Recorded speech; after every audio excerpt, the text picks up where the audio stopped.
I want to tell you about a new podcast called Amuse News. Publishing multiple days a week, Amuse News is your source for food news, interviews from around the food world, and more. On the show, we'll be engaging with food storytellers, from chefs to advocates to people working in the field, and many more. Find Amuse News wherever you get your podcasts.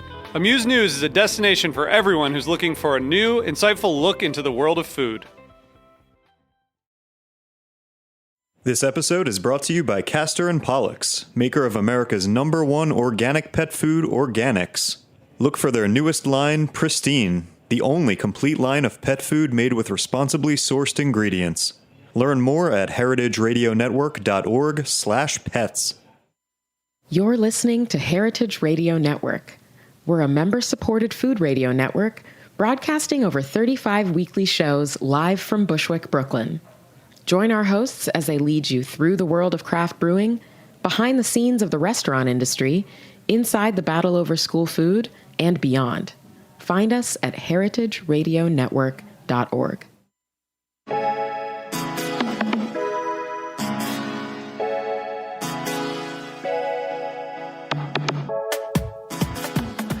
Welcome, everybody, to The Line here on Heritage Radio. I hope you're having a wonderful summer. We're back for what we'll call Season 4 after our little bit of a summer break. And I'm happy to be joined today by Noah Arenstein for our kickoff episode of the season. Noah's got a very diverse background. He's done a little bit of everything, so there's a good chance you've run into him or one of his projects in some capacity.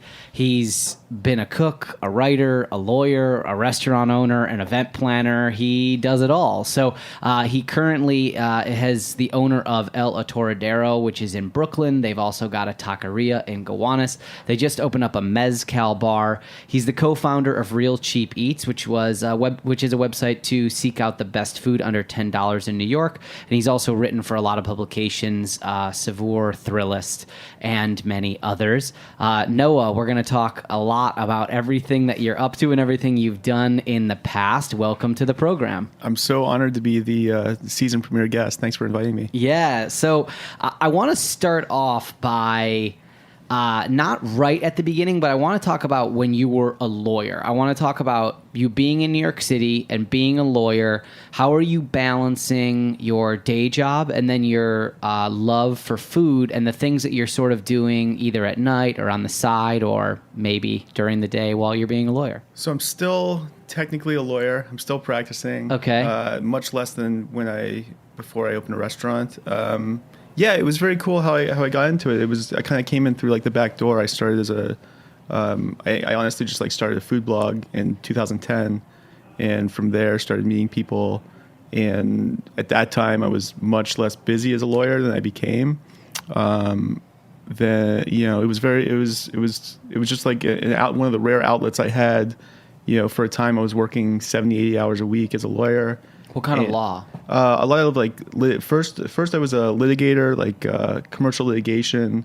My family is actually all criminal defense attorneys in Cincinnati, so I had that background too. I worked for the Innocence Project, which they're the major organization when you think of people who are exonerating innocent people via DNA testing. So I did some work for them, and I did a little criminal defense work, and then found myself in real estate litigation. And which kind of became a good base of knowledge for helping restaurants and working with restaurants and small food businesses.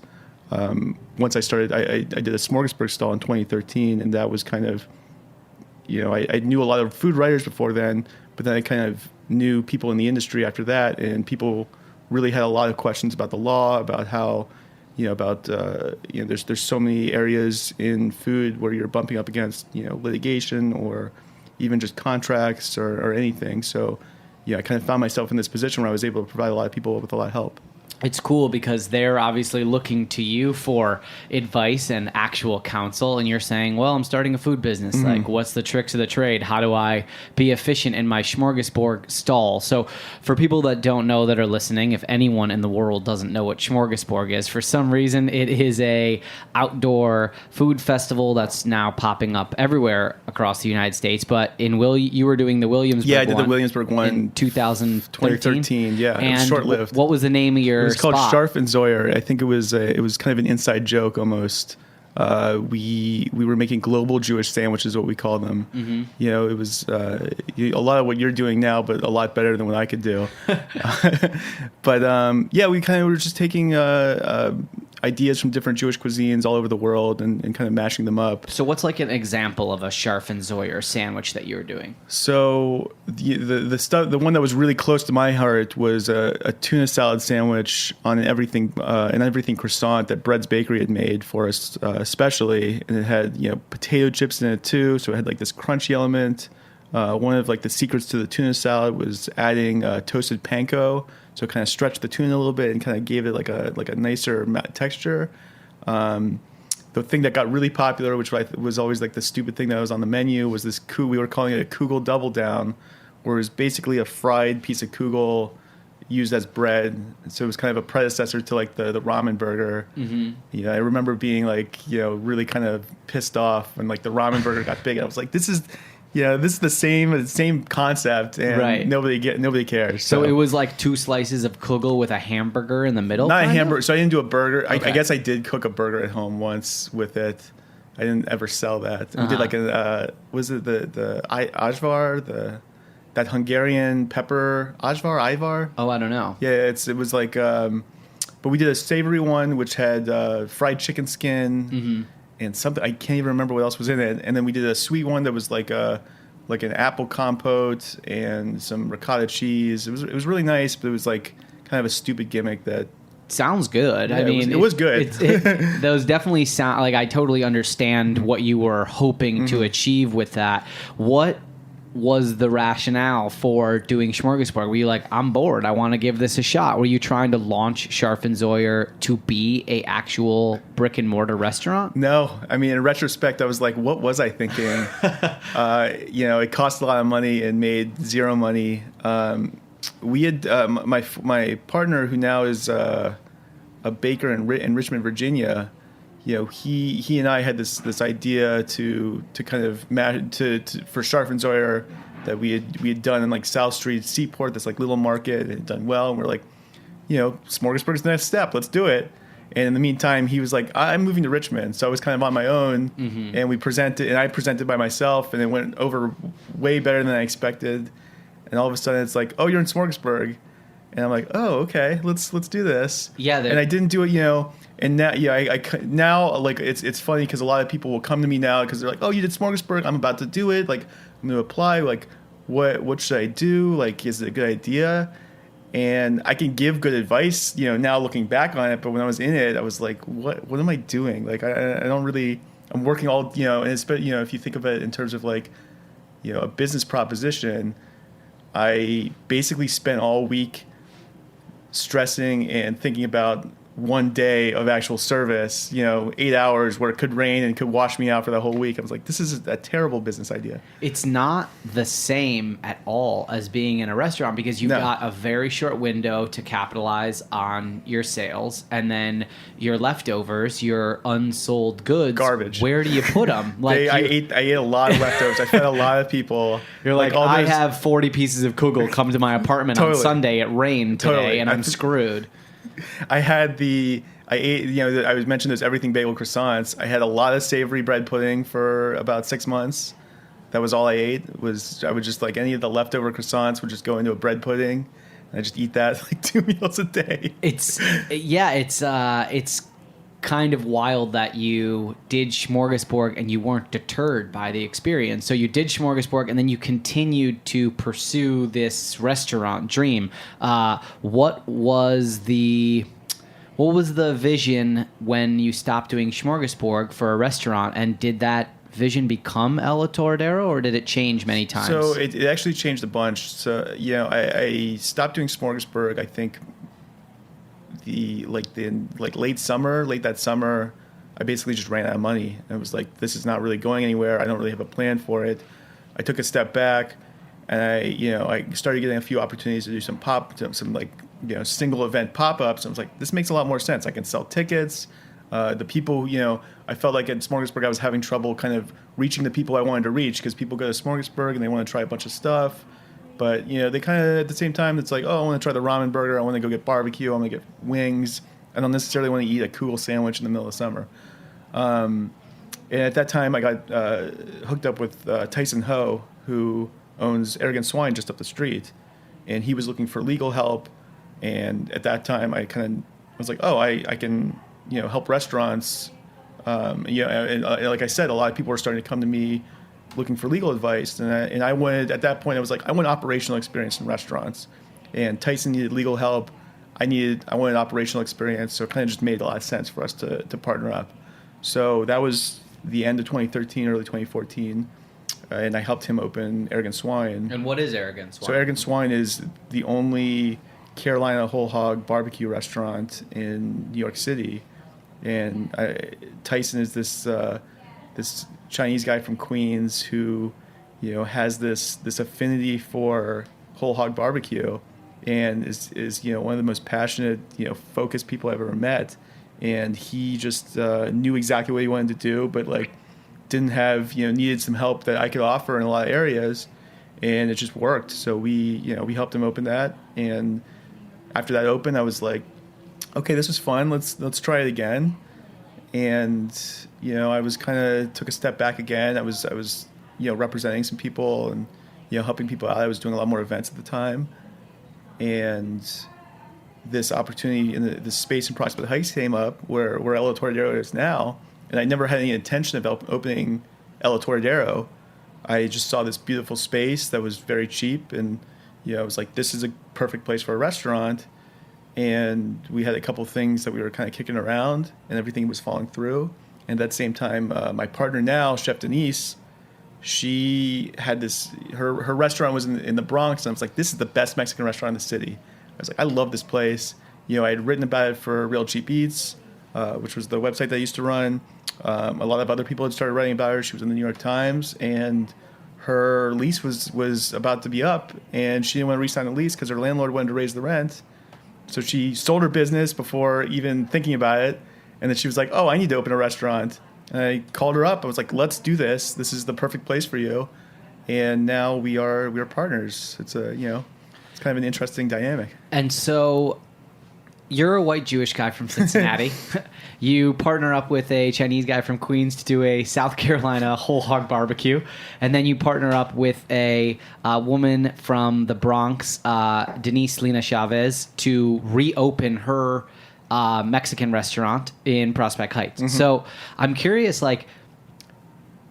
from people these days are discussing cultural appropriation. It's something that is always at the tip of everyone's tongue. Is that something that you've thought about, that you deal with in your restaurants? Do people come in and say, hey, you're a white guy, you shouldn't be doing this type of food? Is that something that you've come up against in opening up these restaurants? Is it something that has affected any decisions that you've made? It was definitely initially more of a concern than I think it is now. Now we've been open almost 2 years, and it's kind of grown into what it is, I guess. But when we were opening, it was interesting because, excuse me, my chef wanted to open what you would think of when you think of I hate to say this, a cheesy Mexican restaurant. So the chili, not chili lights, but she had this thing where it was a drunk Mexican guy out front holding a sign that said, come eat tacos, 2 for 1 cervezas. And we were like, how would this look with, us, some people come in and they see me standing in front. I don't think that was going to be a good look. So, we did have this conversation, and, we did settle on trying to kind of meld the two.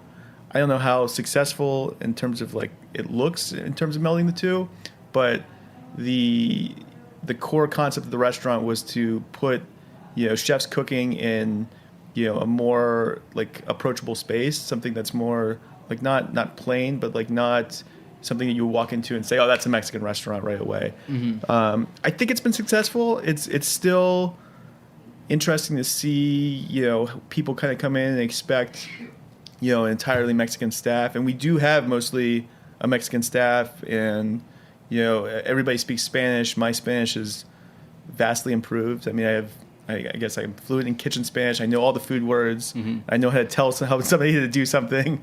But it's been It's been tough, but it's been easier than I thought. At first it was definitely much more of a concern than it is now. It's just kind of, like I said, we've kind of grown into it, and we are what we are now. And people, we're a known quantity, and people kind of accept us for what we're doing. I want to know about going from lawyer to sort of investor partner to really full-on operational running of the restaurant, because whenever I go to your restaurant, El Atoradero, I see you there. And I know that you spend a lot of time there. You're not just a quiet owner or a quiet investor. How has your life changed in the 2 years that El Atoradero has opened, and that you've really put yourself on the ground in the restaurant every single day? Like, do you consider yourself like a hybrid owner, general manager? Is that how you see yourself? Yes. It's different than working 14-hour days, pretty much 6 days a week. It's exhausting. It's tough on trying to find some time to get away. But yeah, I mean, it's been very interesting that there's certain areas that I've kind of grown into naturally in terms of operating the restaurant. Like anything that's like legal or regulatory, I have a handle on.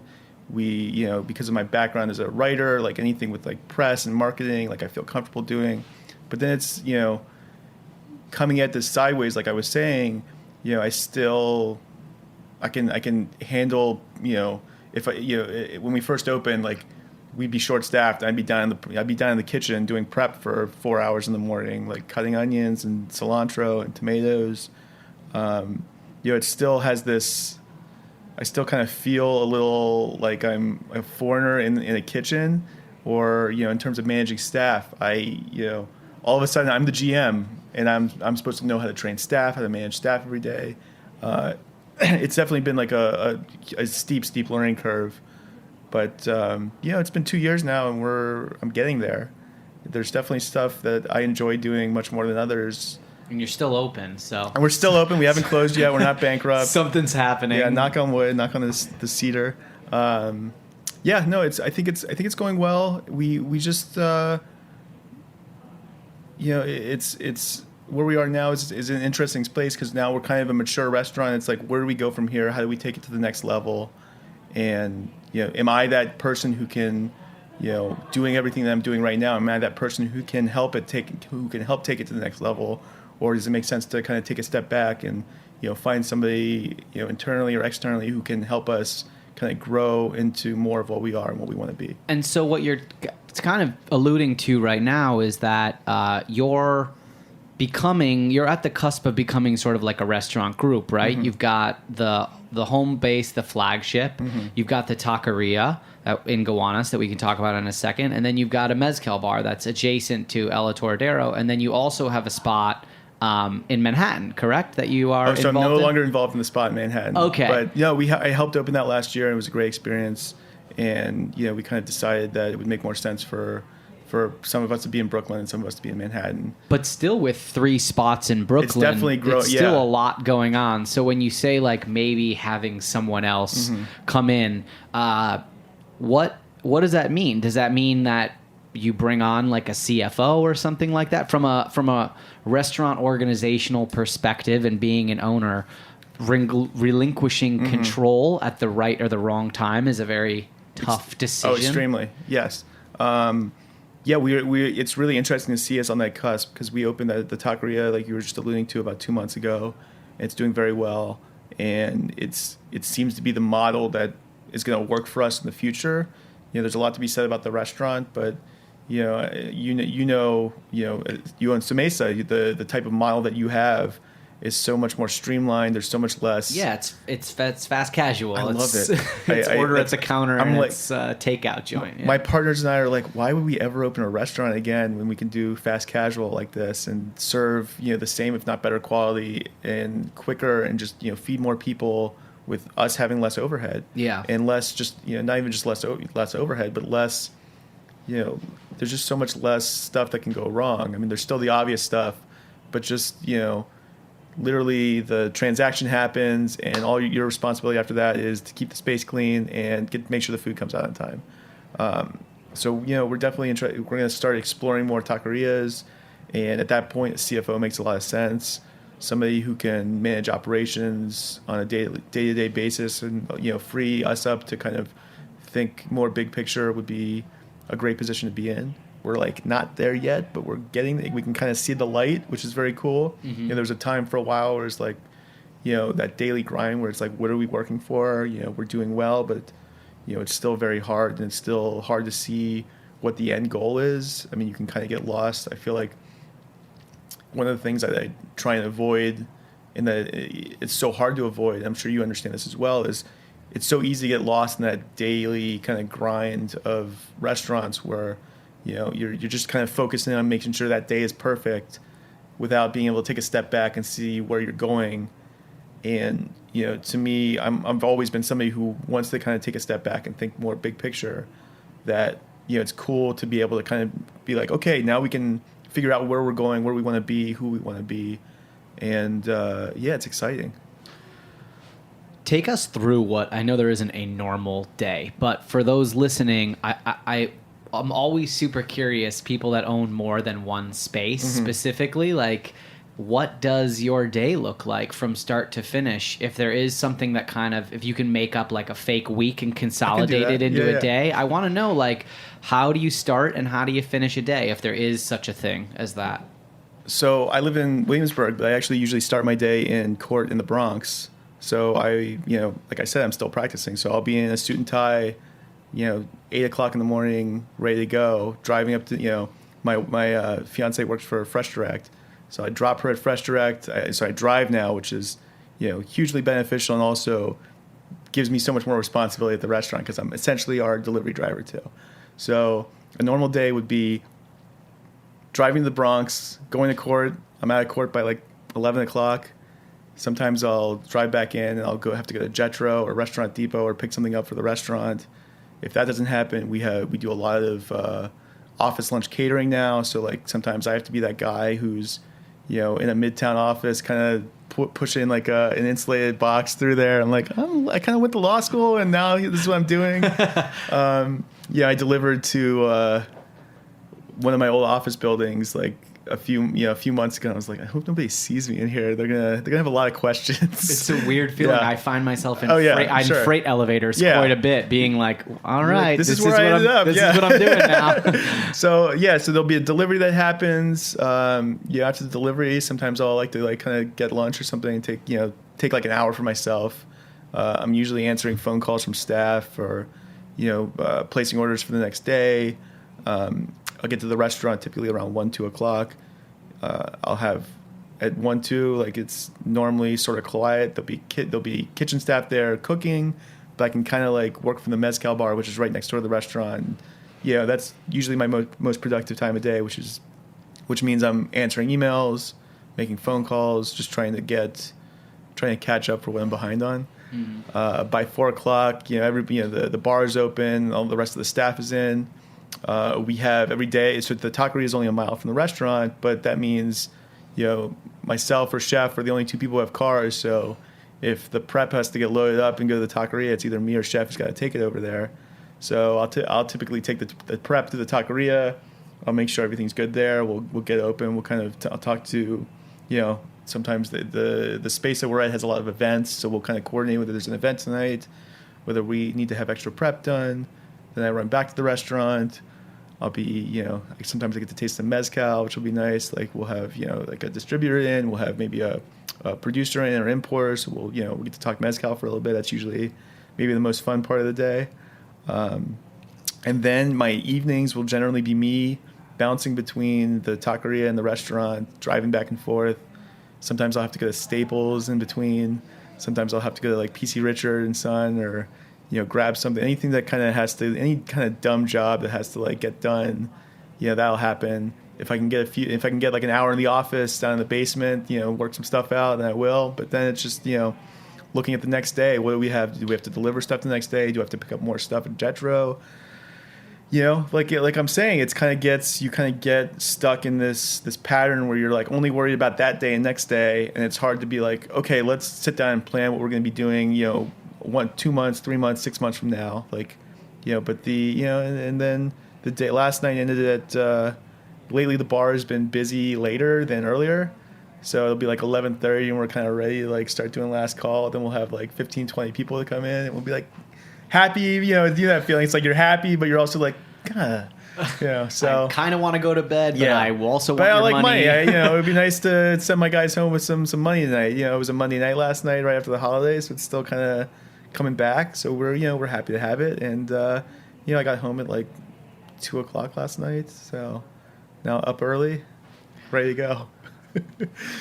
Well, we're going to let you take a breath after that day, and we're going to take a breather as well. We'll be right back after this message.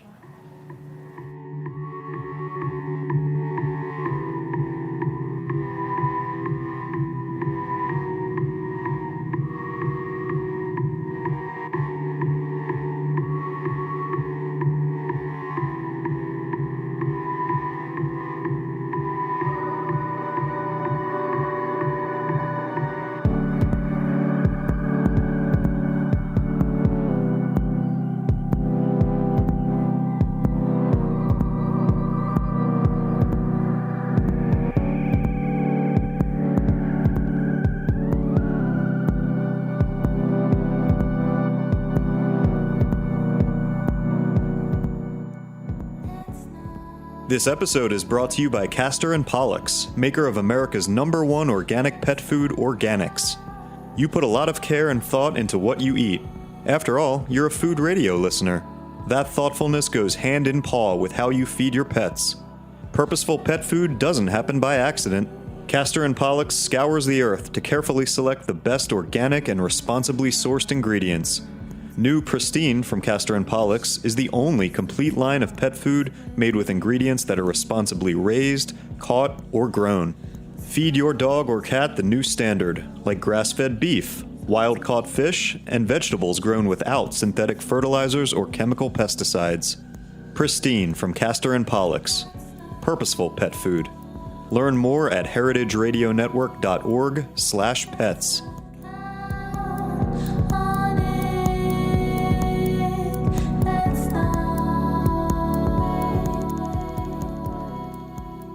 Welcome back, everyone, to The Line. I'm here with Noah Arenstein. He is the owner of El Atoradero in Brooklyn, Madre Mezcaleria, and Taqueria El Atoradero in Gowanus.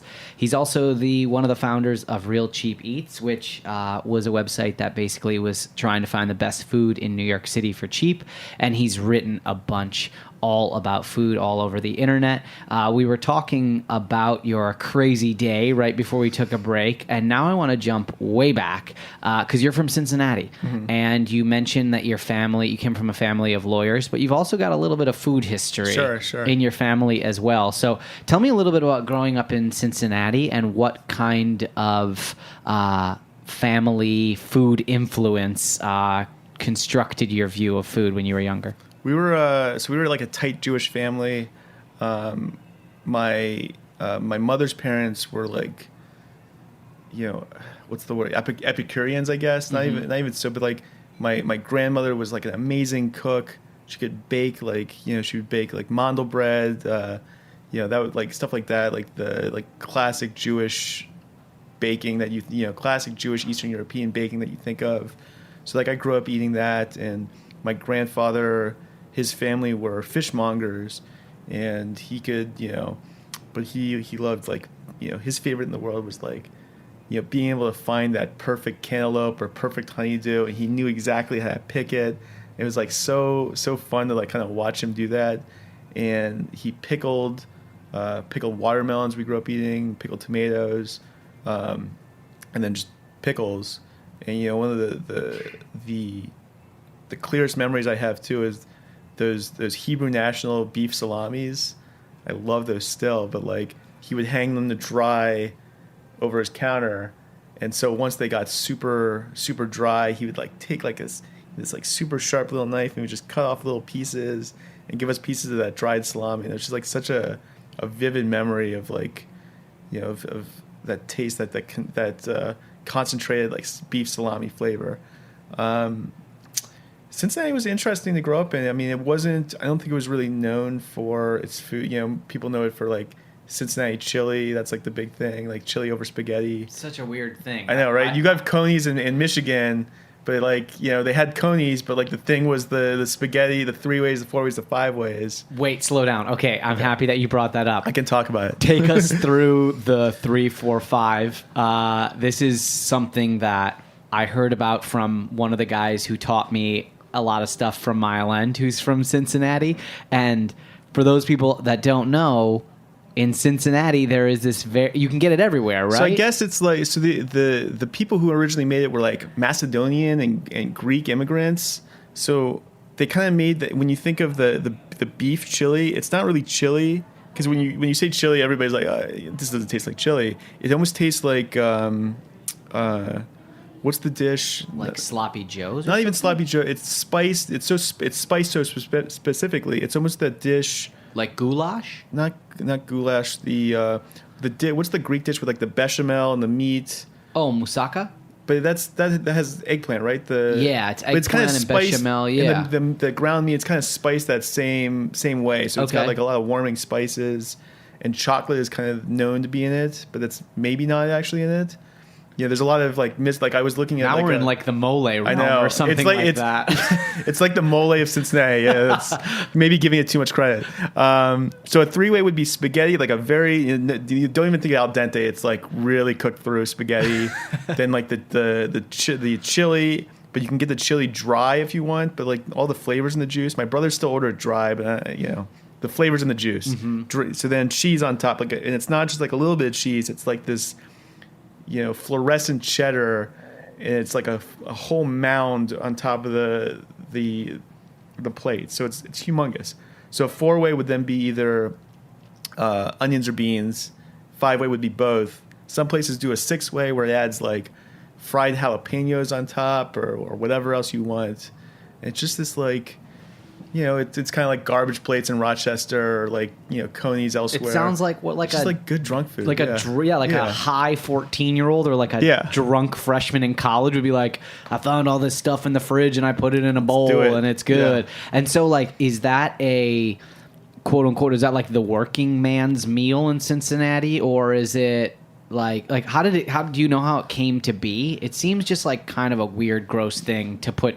Right, all of that stuff on spaghetti. I guess. Well, like I said, Macedonian and Greek. That's like the big immigration that kind of happened in Cincinnati early in the, you know, right around World War One. Mm-hmm. So, I guess they were kind of trying to see. They were like, oh, let's. You know, it was almost like they were trying to be.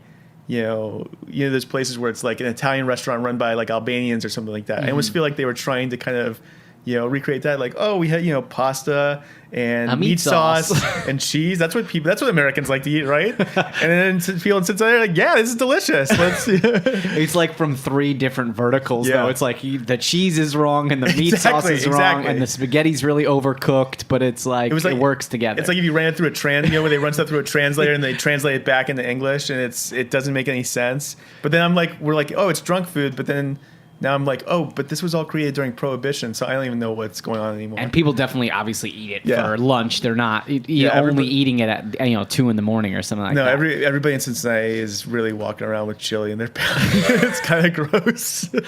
So you're in the Midwest. You've got, you know, chili in your belly, and your grandpa's making all these pickles and stuff. Do you have any general interest in food, really like pursuing that as a career when you were younger, or is that something that really came about much later when you were in New York City? I think as a career it came about much later, almost for lack of options and trying to think what I was potentially good at and what I could really pursue.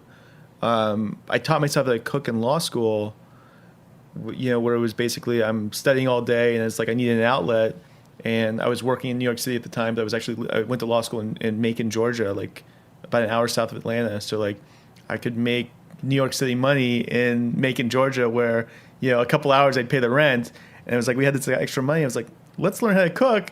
And I'm like cooking, you know, so I could get like, we could get like nice steaks. I got like leg of lamb, and like we could get like all this nice stuff. And I could spend some time, you know, cooking and like, you know, like teaching myself. So, I got to be a pretty good home cook. And then I came to New York, and, you know, I had this writing background as well from being a lawyer.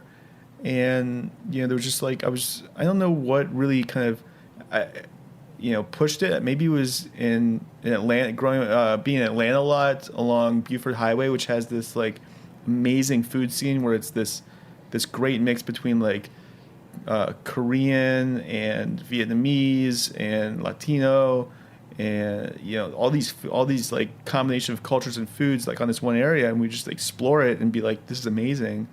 And I moved to New York and I was like, I want to keep eating stuff like this. So like Real Cheap Eats kind of came about with my partner James, who was writing about this sort of stuff too. We wanted to just there's so much stuff in New York City that was not explored, that we wanted to be able to like taste it all and kind of bring it all to people's, let people find out about it. So like, and it's crazy because that's how I met Jeff. That's how I met my partner. We were kind of messing around the Bronx, like looking at places. Exploring New York, kind of. Yeah. All right, I'm going to give you some really hard questions. This is a speed round, okay? Favorite dish in all of New York City? That's tough. Favorite dish in all of New York City? I mean, I guess I like burgers a lot. Hard Time Sunday's burger is really, really good. Okay. Favorite sandwich in all of New York City? Under $20. Under $20? Yeah. Well, what would be a good over $20 sandwich? I don't even know.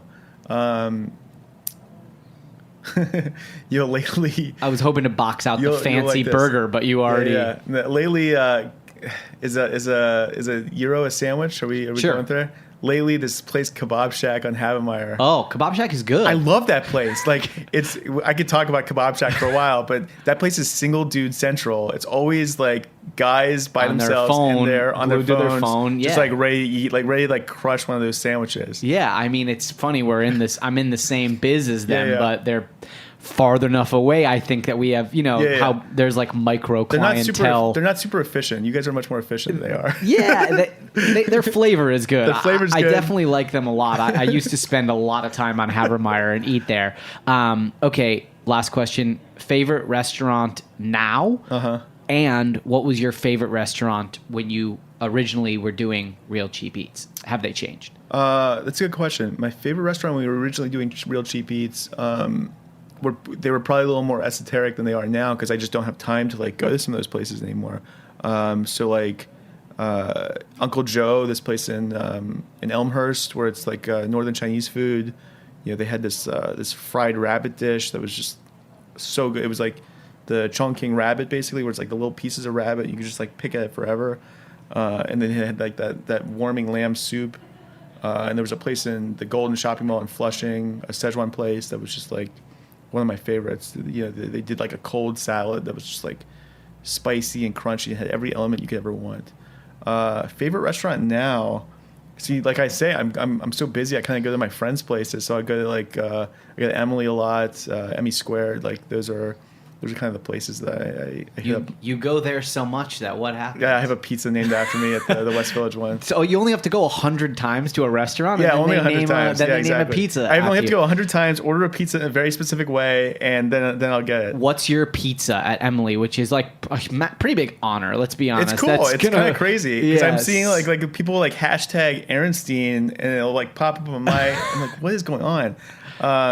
It's a square vodka pie with pepperoni, pickled jalapenos, and honey.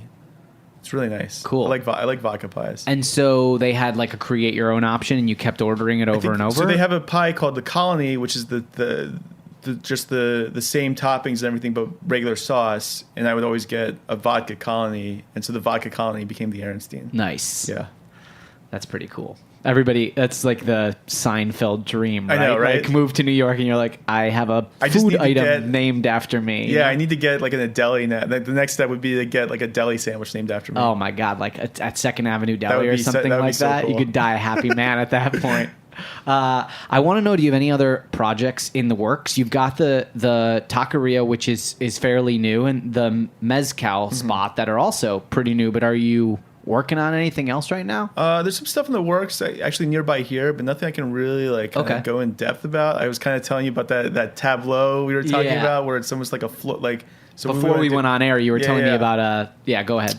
Like that natural history museum kind of tableau look. We kind of want to do a bar that's like Florida themed, and has that look to it, but with like Florida flora and fauna kind of around, like a central kind of alligator gator type bar.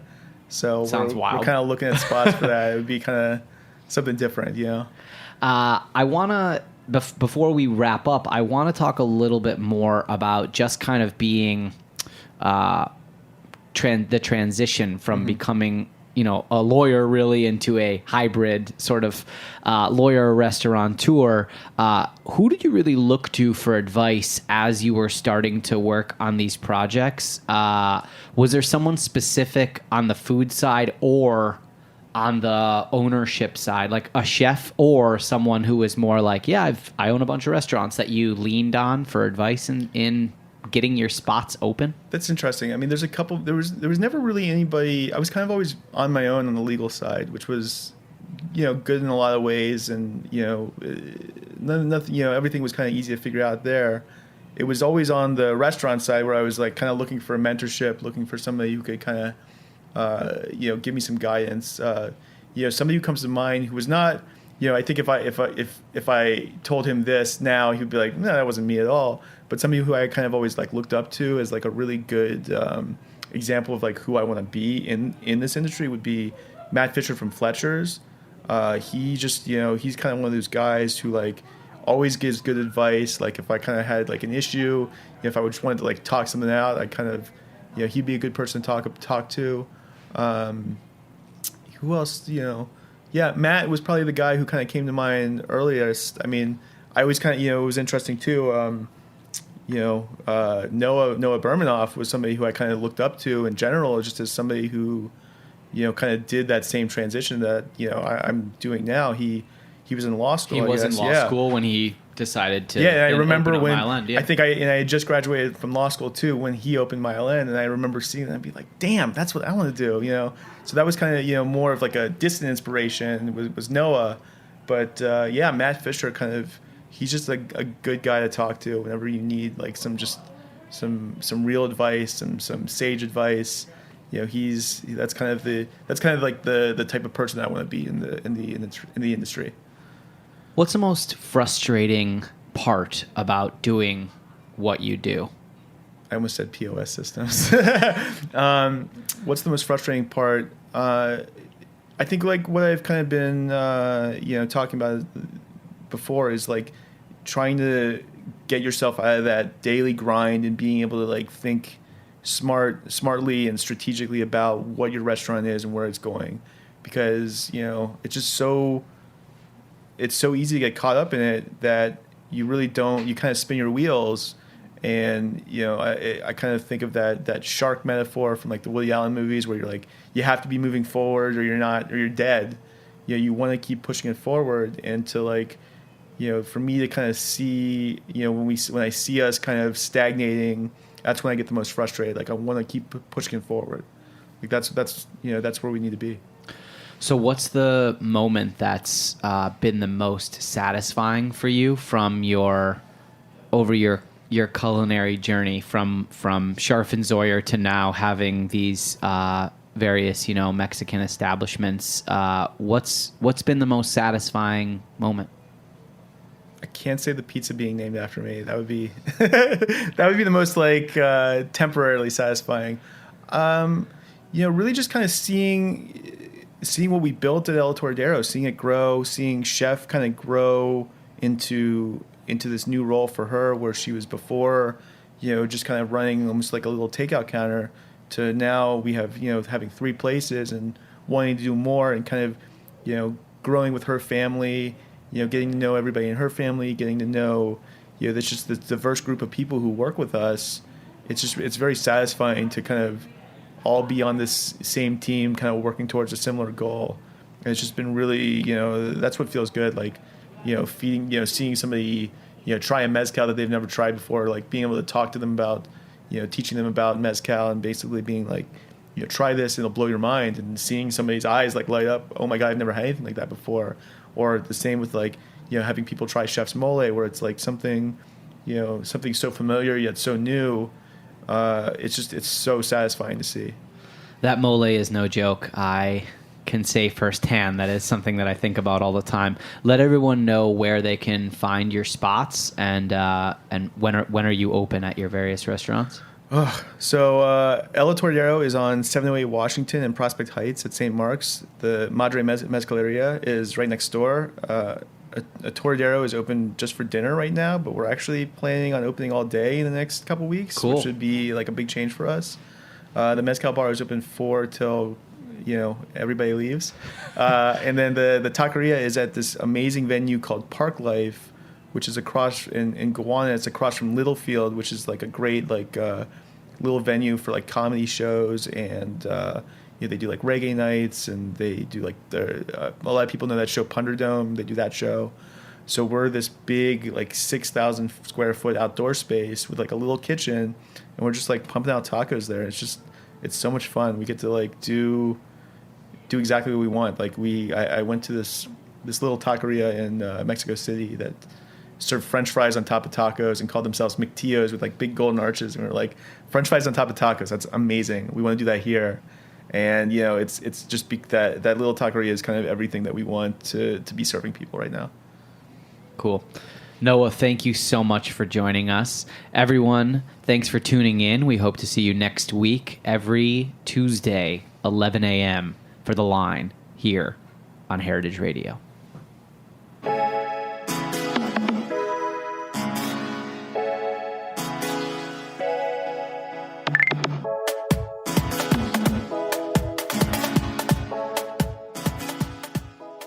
Thanks for listening to Heritage Radio Network, food radio supported by you.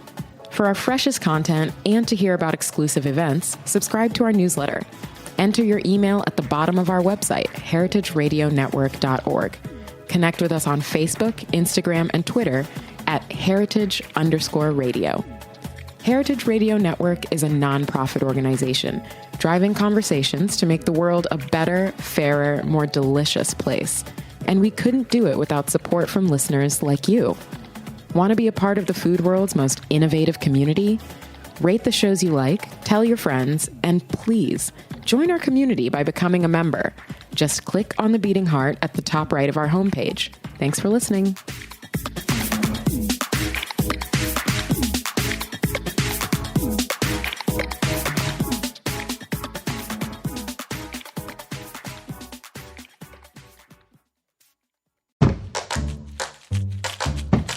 Hey, are you hungry? Well, you're in luck. Meat and 3 is back for season 16. I'm Taylor Early, and we've got a whole new batch of reporters I am so excited to introduce you to. Hi, I'm Elizabeth Fisher. Asha McElroy. Sam Girardi. Jessica Gingrich. Hannah from Wisconsin. I'm a swing dancing audio engineer. I am a future registered dietitian nutritionist. I'm from New York, and I love rice and beans. My favorite food of all time is a shrimp burrito. I love watermelon. We've also got a bonus podcast for you called Behind the Internship. 3 of our reporters will take you along to show how they developed stories for this very show, Meat and 3.